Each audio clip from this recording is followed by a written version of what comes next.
chair here. Hello, and welcome to everybody's favorite Thursday show from the Player 3 podcast, 3 Topic Thursday with Luke and Diz. I'm your host, Luke Croft, and alongside me, we have Dizzy Cooper. Oh, gosh! That's not Dizzy. I am not Dizzy Cooper. No, this is my wife, guys. This is Lauren. She has been on the show once before to have an in-depth discussion about candy. You can check that out over on youtube.com/player3podcast. I don't remember which episode it was, but we will not have a question that has answers to 40 different categories today. Diz is out sick. Rest in peace.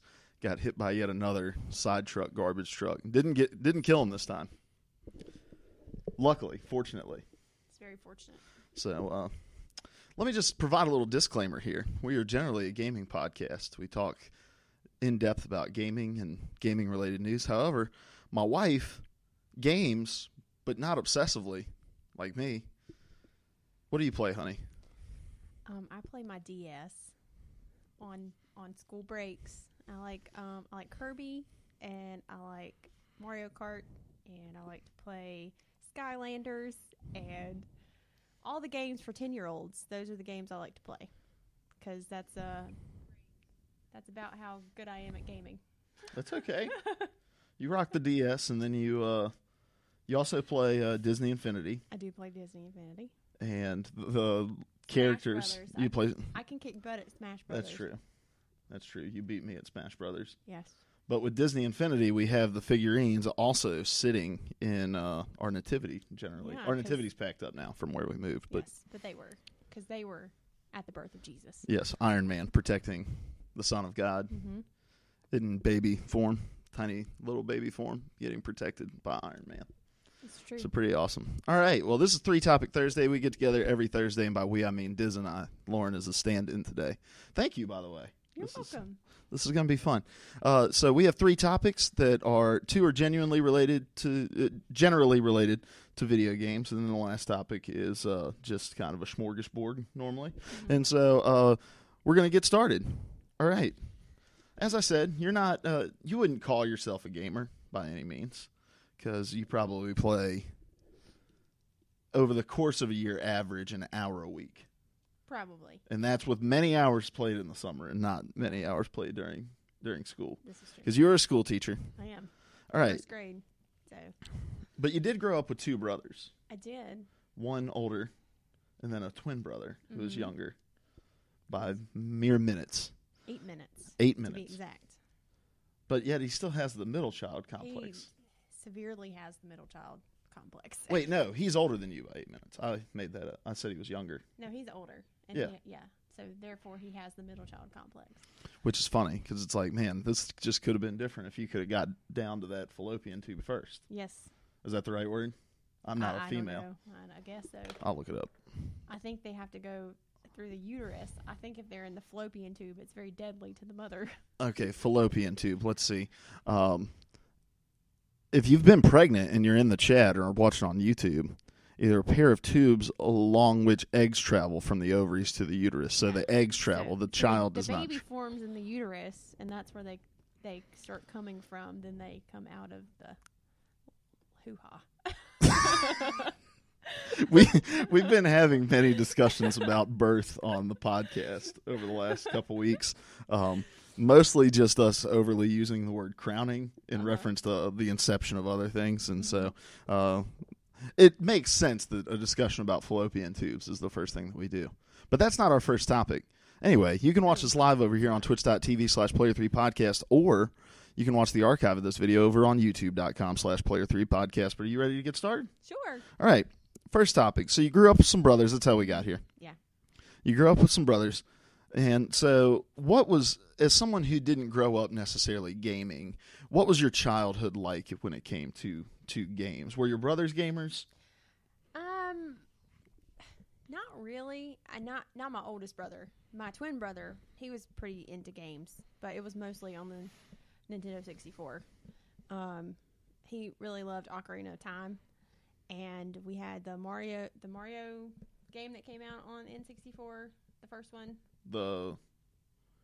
You talking about the first Mario? It was called Mario 64. Yeah, that one. Yeah, Super Mario 64. That one. Yep. And we played those. But really, the person who loved video games in my family was my grandpa.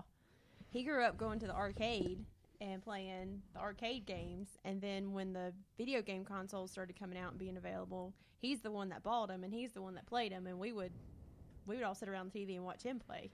And then that made my brothers want to play. Mm-hmm. So what would he play? He, we had the original Nintendo, and then we had Super Nintendo, and he played Zelda, and he played Mario and Super Mario, and we would just sit and watch him all day. Like, he would play all day when we were there. So when you played Super Mario 64, did you ever find the never-ending staircase, or when your brothers were playing the never-ending staircase, and you see how long you can walk up it? I have no idea. Oh, there was a part on Mario 64 called the never-ending staircase, and it was literally you walked up it, and it never ended. So you could just walk up it for hours and hours. I used to go over to my friend Daniel's house, take my N64. No, he had an N64, and we would always go find that staircase and see who could last the longest of walking up it without, like, taking their thumb off the thumbstick.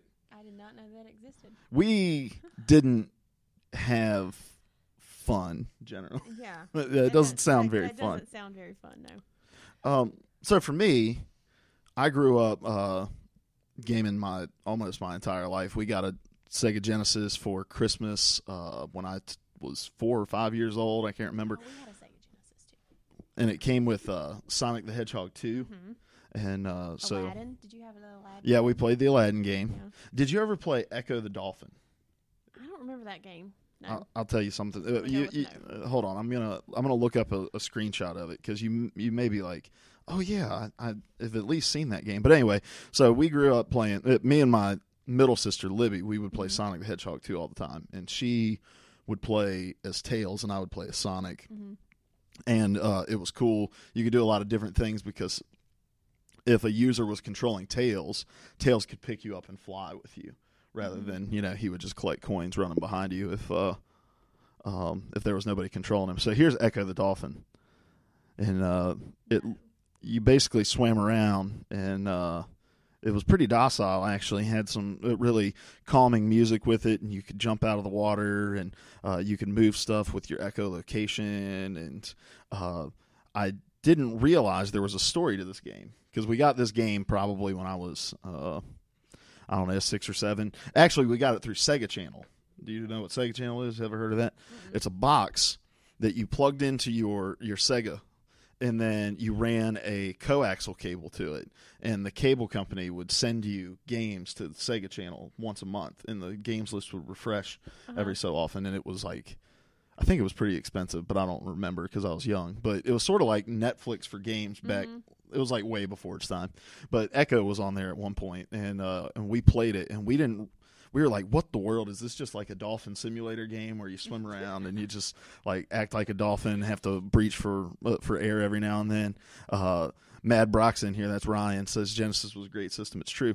What I didn't realize, though, is that Echo the Dolphin had a story to it, and the story was that, and I'm probably going to get this completely wrong because I never played the actual story. Your pod has been abducted by aliens, and the aliens are, I guess, subterranean because they live in the bottom of the ocean, and you have to go and fight the aliens to set your captive dolphin family free. That sounds like it's right up your alley. Not right up my alley. Libby's alley. Maybe right up Libby's alley.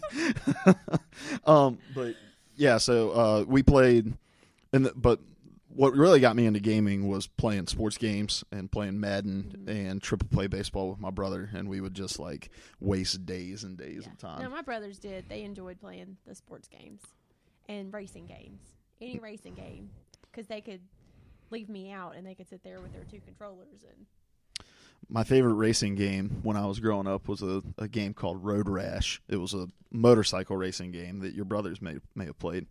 Hold on, I'll look that up for you. But the coolest part about Road Rash was, that's just going to bring up some disgusting videos of Road Rash. All right, here we go. I don't have my caps lock on. Road Rash was a game where as you were racing, you could kick other people to move them out of the way. So, just generically, you could kick and punch them and get them out of the way. Actually, I think this was a little newer than... It was on PlayStation. I don't know if there was any earlier iterations of that game. I didn't know what a PlayStation was until I was like in 6th grade, because I'd heard people talking about it since like 3rd grade, and I never knew what it was. And then we got one for Christmas one year, and I was like, "Oh, that makes sense now." No, it came out on Sega as well. It was on the Mega Drive. So yeah, we played the crap out of Road Rash and Road Rash 2 all the time, and then I upgraded to an N64, then PlayStation, and then I stuck with PlayStation for a long, long time, and then I've had a 360. But yeah, growing up, gaming was like really a central part of mine and my brother's life, at least. And my sisters played somewhat, but not nearly as much as us. So let me ask you this question. Mm-hmm. Getting married to a gamer, mm-hmm. coming from a family that isn't of gamers, mm-hmm. how has life been different? I don't go outside as much. Amen. Why go outside when you can go to fake outside and not get like actual? I've just had to realize that that's something that you really enjoy and that you really like to do, and so I'll let you do it because I get to do things I enjoy that you don't like going outside. So even if it means for like 5 hours a week, I sit in front of a camera and talk about video games with people I don't know, except for Ryan. Well, you have your own room in our house. So. It is true. We bought an entire house just so I could have some space downstairs to do all this in and not take up a whole entire room on the upstairs floor. Yep. It's true.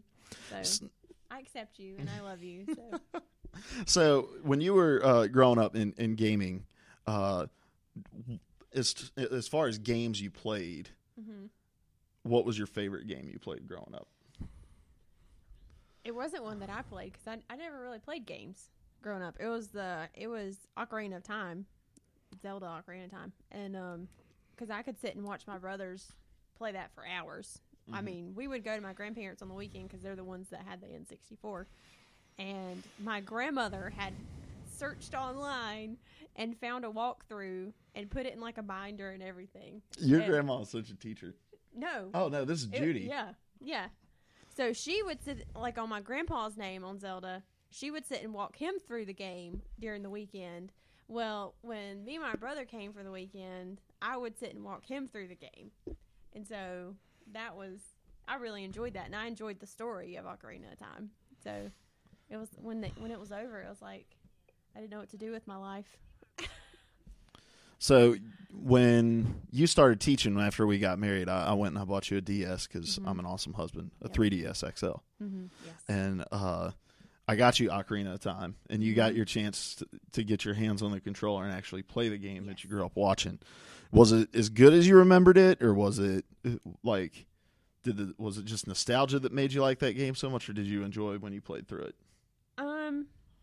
It's hard because I never played through it the first time. I loved it. I loved watching my brothers play it.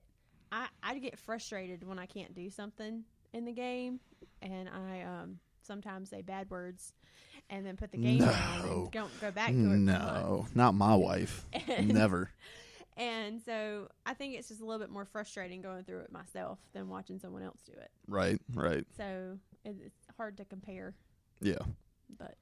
Well, that's a good segue into topic number 2. You're watching 3 Topic Thursday over here on twitch.tv/player3podcast or on youtube.com/player3podcast. If you're watching on the stream, make sure you hit that follow button. Check out the links below. Topic number 2, as you talk about, you grew up, you watched video games, and I have grown up both playing and watching video games. And watching video games has been kind of like a phenomena of sorts. Mm-hmm. And with the inception of Twitch.tv and now of YouTube gaming, and it's kind of becoming this pop culture trend that is a little divisive among people because so many people don't understand gaming. We talk about this all the time on our main show of like people will sit down and binge watch a television show on Netflix for 4 hours, but if I decide I'm going to take a couple hours at the end of the day to play some video games, it's all of a sudden like, oh, you must live in your mom's basement. Yeah. Like I was talking to someone last night, and I was like, "Yeah, I do a gaming podcast," and they're like, "Oh, so you're probably one of those Cheeto shirt guys." I'm like, "Huh?" They're like, "A Cheeto shirt guy. You got your white shirt on with Cheeto dust all over it. You're in your mom's basement." I was like, "I'm a homeowner, and I'm married, and I have a full-time job." But anyway, So with this whole idea of like gaming not really being an understood platform, or maybe even an accepted platform, even though more accepted now than it used to be, the idea of people watching games is kind of hard for some people to grasp, and you probably know where I'm going with this already if you're watching or listening. And that's with Jimmy Kimmel, the late night. Well, what's his show's name? Is it Late Night with Jimmy Kimmel? I don't know. I never remember the name of his show. It doesn't matter. Everybody just calls it Jimmy Kimmel. I think it's Jimmy Kimmel Live. I think that's the name of it. Okay. Pretty sure. But he says, this is from an article on Fortune.com. It says, the internet is going crazy over a Jimmy Kimmel episode that made fun of YouTube Gaming, a recently launched platform where you can watch people play video games. Kimmel began the skit by admitting that he, quote, must be getting old, end quote, because he simply doesn't understand the phenomenon. He then proceeded to make jokes, as late-night talk show hosts tend to do. In introducing the skit, he joked that the gaming channel should be called the, quote, we should all be very ashamed of ourselves for failing as parents channel, end quote, and compared watching other people play video games to, quote, going to a restaurant and having someone eat your food for you. The skit featured a God character who reacts to this gaming platform with, I've created a race of idiots. And the gaming community did not take well to this. Kimmel's video, which has been posted on YouTube, is nearing 100,000 dislikes, and some of the comments are brutal. And so we watched the video of Jimmy Kimmel responding to some of those comments, and I'll talk about that here in a minute. But basically, did not help his cause by any means in the making of that video, and that had 85,000 dislikes when we watched it. But we'll talk about Jimmy Kimmel's response to it in a little bit, but for someone who isn't necessarily like in tune with the gaming world, when you see something like Twitch.tv or YouTube Gaming, or when you walk into a house and I'm on Twitch watching, some guy play Madden with a really annoying voice, or whatever, like what's your thoughts on that as a platform? I mean, it's not something that I would do because I'm not into video games as much as you are. But I understand why you watch it and why other people watch it. I mean, you enjoy watching other people play the game, and they may do things differently than you do it or something. Or you may need to watch a part of a video game that's hard for you to get through and see how they did it, and maybe you can use what they did to get through the video game. So I understand why you watch it, and just for entertainment as well. Mm-hmm. But I wouldn't do it because it's just not something I enjoy doing. Yeah, I think, and what I tell people all the time when they talk about Twitch or about, now YouTube Gaming or watching these sorts of things, is that it's much less about watching the game as much as it is interacting with the personalities of the people playing these games. Yeah. And like, you grew up watching your brothers play games, and you didn't do that necessarily because you were interested in the games that they were playing. You might have been to a degree, but you just like being around your brothers. Yeah. Like, when I was in school, there are games that I like to play, and then there are games that I like to watch. Mm-hmm. And I really enjoy watching, like, big open world games like Skyrim and stuff like that, but I don't like playing them because they're just overwhelming experiences for me. Yeah. And so, like, I had a buddy at school named Ralph that lived down the hall from me, and he would always play Assassin's Creed and Skyrim and all those things, and I liked Ralph, and we were friends in college, and so I would go down to his room when Assassin's Creed dropped, and I would watch him play Assassin's Creed because, number one, I was interested in the game, and number two, I just like Ralph, and I like being around him. And I think Twitch kind of plays off of that same sort of emotion of, there are streamers that I follow and that I watch because I enjoy their personalities and how they interact with the audience as they play games. And there's nothing that can get me to turn a game off quicker than having somebody playing it who has an abrasive personality or something that I don't necessarily connect with. And so watching people play games is a very minor part of what I think the Twitch community is all about. And it's more about gamers connecting with other gamers and feeling like they're a part of a community that's bigger. I can understand that. I mean, that goes for any kind of subculture. You just want to feel like you're part of that community. And so that puts you in the community by doing that. Mm-hmm. And so when Jimmy Kimmel says things, it says something like, it's like going to a restaurant and having someone eat your food for you. No, it's more like it's more like going on YouTube and watching a video review of a new restaurant that's opened, or watching like you're going to these places because you trust the people creating the content, because I don't have $60 to go out and play every game that I want to. Or maybe I don't know if I'm interested in that game. So I'm going to go on Twitch and I'm going to watch somebody play through it and see if it's something that I can get into. That pen looked really weird behind my head on the video. But anyway, so Jimmy Kimmel just seems like super out of touch with this, and seems super out of touch with just not – and I understand to a point, like, he's got this audience – who seems to be loving what he's saying, and like they were reacting and laughing. And he obviously picked the comments from the least intelligent people in the gaming community that responded. But any video online that has hundreds of thousands or millions of views on it is going to have people who are stupid. On both sides. I bet I could go on those videos and find people who were just as unintelligent that were saying that watching games online was stupid. Jimmy Kimmel probably being one of them. And you have to remember, like, the 10 and 12-year-olds that are on there watching that stuff, too, and making comments. And obviously, they haven't gone through school all the way, and they probably can't write correctly. Yes, very, very true. Well, and because they probably do play way too many video games. They probably do. And that's why they don't know how to read. They don't live balanced. Don't get me started. But anyway, so Jimmy Kimmel kind of throwing gaming under a bus, but all of his like little quips about it don't make any sense, because people will spend an afternoon, like I'm hoping to spend at least a portion of my afternoon this afternoon, watching football, because college football starts today. Oh yay! UNC versus South Carolina, and so see, you have a little bit of vested interest, the state you're from versus the college your dad's a fan of. From South Carolina. You're from North Carolina. Your dad's a fan of South Carolina. Oh no, he's a fan of North Carolina. I feel like your dad changes his favorite team every. He's a flip-flopper. He's a die-hard fan of UNC, but I'm gonna say if those two teams are playing, he's pulling for UNC. Okay, because every time he posts anything on Facebook or talks to me, it's all about go Gamecocks. No, he likes the Gamecocks, but at heart, he's a UNC fan. Oh, okay. But anyway, so back to my point about Jimmy Kimmel is that, like, the same point stands, like, okay, why watch people play football when you can go and you can just play football? And it's like, sometimes you're watching streamers because they are at a different level of you in gaming. Like, I love watching like professional first-person shooter players, because it's just impressive to me. Like, the amount of knowledge that they have to have about maps and about the mechanics and about the guns and about different spawn points and all that sort of stuff. And it's like, I will never have the time to think about a game that deeply. Yeah. And same thing with football. Like, yeah, I can go out and I can watch and I can play football, but it's not going to be even close to the same level as a college team or as a professional football team is playing it at. So why is it bad that I will want to sit down and leisurely enjoy it without being kind of labeled as somebody who's like, well, you must not have a job, must live in your parents' basement. But it's like, I can be a diehard football fan, or I can be a diehard soap opera fan, or I can be a diehard reality TV fan, and I don't get labeled into those things. Yep. When I would argue that two of those mediums are even dumber than gaming, and that being reality TV and soap operas.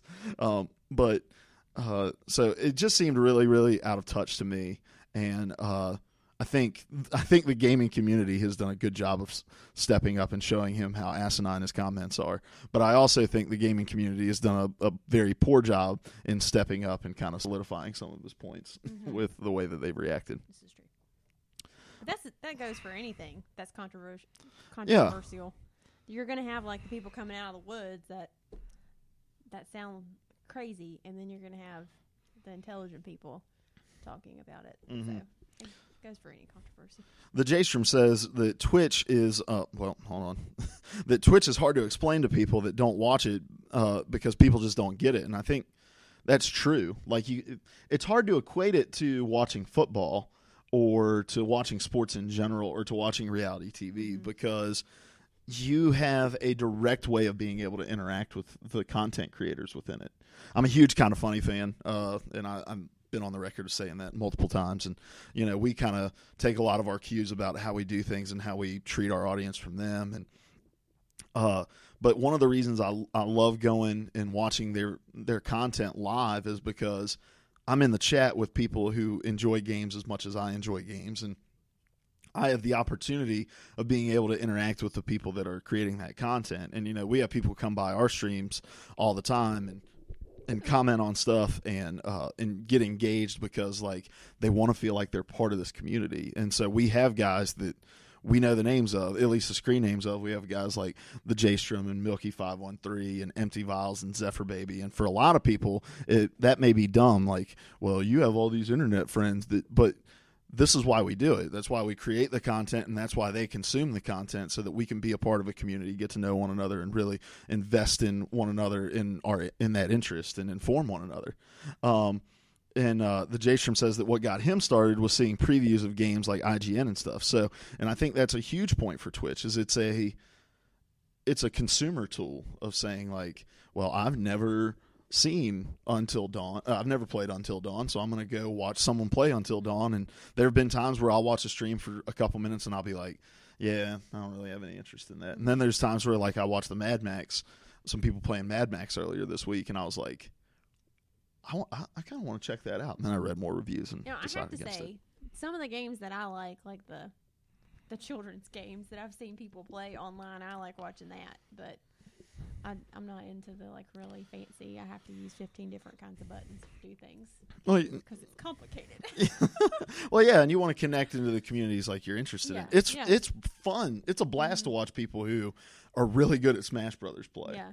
And it's like I don't even get it. We Seth and I watched a Mortal Kombat tournament a couple months ago when Mortal Kombat X released, and they had like professional commentators calling this tournament, and they were talking about all sorts of different stats and stuff, and I'm like, I don't get any of what they're talking about, but that's just impressive to me. Like it's gaming at a higher level, or it's gaming at a lower level if you're watching us right now. So because that's what Player 3 Podcast is. We're the bottom of the barrel.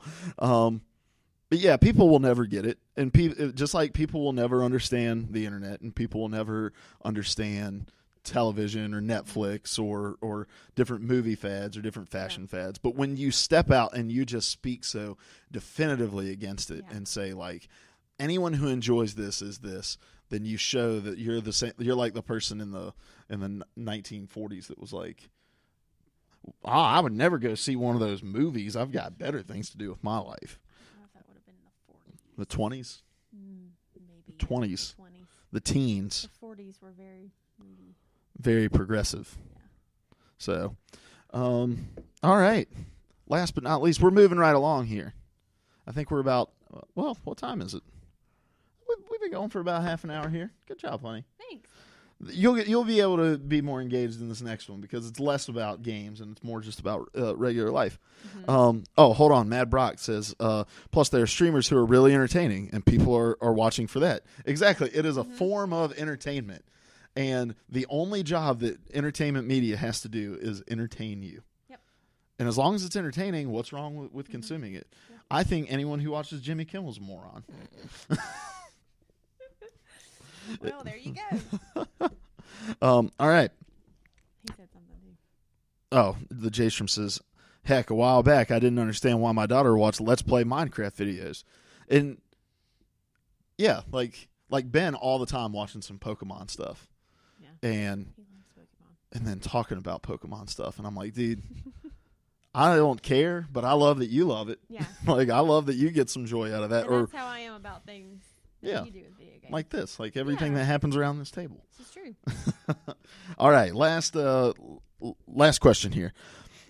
Something we always just kind of throw something in at the end that isn't necessarily gaming related. It's a third topic here. If you had to pick an age, whether an age you've been in your life, or an age that you were going to be, and you lived out the rest of your years. Let's see, you're 40 now. So I will hit you. You are 26 now. I'm 26. I'm getting in trouble. All right, so you're 26 now. Mm-hmm. So it can be any age before now. It could be the age you're at now or any age after. And you lived out the rest of your life in that same physical condition with and same life situation. Mm-hmm. What age would you pick to want to live out the rest of your life? You still die at like age 55. I'm not going to die at 55. I know. Hopefully. I probably will. There's a lot of Taco Bell. I thought about it. Shoved into this body. And this is what I have to say. I would pick the age in which I get to the point where I stop caring what I say to people. For me, 25. Like it doesn't matter. Like I don't care if I hurt people's feelings. Like it needs to be said anyway. I don't know what age that's going to be because I haven't hit it yet. Obviously, you have. I am an 80-year-old man stuck in a 25-year-old's body. I'm thinking probably around the age of 50, maybe 40. I would say maybe 40 because my parents are about there. My mom's 50 though. I was about to say your parents aren't. Maybe 40. 50. I'm going to go with 50 because I know that's the age that you start going downhill, but it's also the age that you stop caring. And I would like to be that age. I feel like you're getting there faster than you think you're getting Really? there. Yes. I'm married to you. Maybe. And you've become... I think you're rubbing off on me. I think that's the problem. You've become... So maybe 30? Maybe. You've become much more boisterous in the last 2 years. Yeah. I You know? have. I have. I You're feel right. like less and less people talk about, oh, it's just the sweetheart Lauren. Lauren Allen was a sweetheart. Lauren Croft, she on had the to other be to get a hand. husband. But Lauren Croft now is just like, I'm just going to speak my mind. I'm going to say it like it is. And or even if you don't say it like it is, you don't hide your emotion on your face very well. Okay, no, I've always been that way. You can ask my parents. I've never been afraid to say what was on my mind, and I don't sugarcoat very well. So maybe I am at that point. Larry's in here. What's up, Larry? Oh. Now, you're getting there. You're getting there. Yeah. It's a slow burn. It's a slow Am I process. getting there, Larry? Yeah. Yeah, he'll let you know. It's a Okay. delay. Okay. It's a delay on when he hears us to when he I'm can answer sorry. in the chat. So you would pick 50? Well, if I'm there already, maybe 30. Yeah. See, I've struggled with this question because I'm going to Ben Hankins this. If I was to Larry said, the more honest you get, the thicker your accent gets. That is very true. Or the longer you stay at home. When you, like, if you ever go home and I stay here and you call me, I know you've been home for a long. Like, you can never run away to your parents and call me and me not know where you're at. Because it's like, hello? It's not that thick, but it's thick. It gets way thicker. All right, but I've struggled back and forth. So I'm gonna give an age before now, where I'm at in life now, and one after. And if you want to go back and do that, that's fine. Okay. So I didn't know that was an option. the age I would pick after would be whatever age I am when we no longer have student debt and this house is almost paid off. That's good. That's good. I like that one. Because we just Probably bought this about house. 50. Yeah, no, we are not taking 30 years to pay this mortgage off. We're not taking 25 years to pay this mortgage off. I got a plan, honey. All We right, can talk about that and the later. plan, They don't the need to plan, know and our the plan involves us garnishing Larry's wages. I'm okay with that. Yeah, we're just gonna start skimming a little off the top, cent by cent. He'll never notice. Okay. Never notice. It'd probably be easier to do that with Ben's. You could do that with Ben's and Dizzy's. No, I got it. I can be like, yes. All right, here's what it is. I start off, you know, me, Ben, and Diz, we all work in the same place. So I can be like, guys, I'm running to the bank. I'll take your checks with me, right? Yep. Just sign the back of them, and I'll go take them. And then I will somehow figure out a way to pay the person that works at our bank to cash all three of them for me. And then we pay off our house that way. Boom, baby. I think they may notice if you cash the whole check. Mm-mm. Nope. I'm thinking maybe like $5 a week, $5 or $10 a week off the top. They're not gonna And we do just that. put that in some sort of Roth IRA that's constantly maturing. I don't know anything about money. What's a Roth IRA? If you know what Roth IRA is, and you're in the chat. So I what? used to know because I used to have one So you know, when I was in North Carolina. You know, we just bought this house, and like I just had to start paying my student loans back. You're well into that, Yes. but my car's almost paid off. You know, like we are under the crushing weight of what mid 20-year-olds constantly suffer from, 20-year-olds. which is you're still in the mids. I think it's 20 to 23 is the early, 24 to 27 is the mid, and then 27 to 29 that's your late 20s.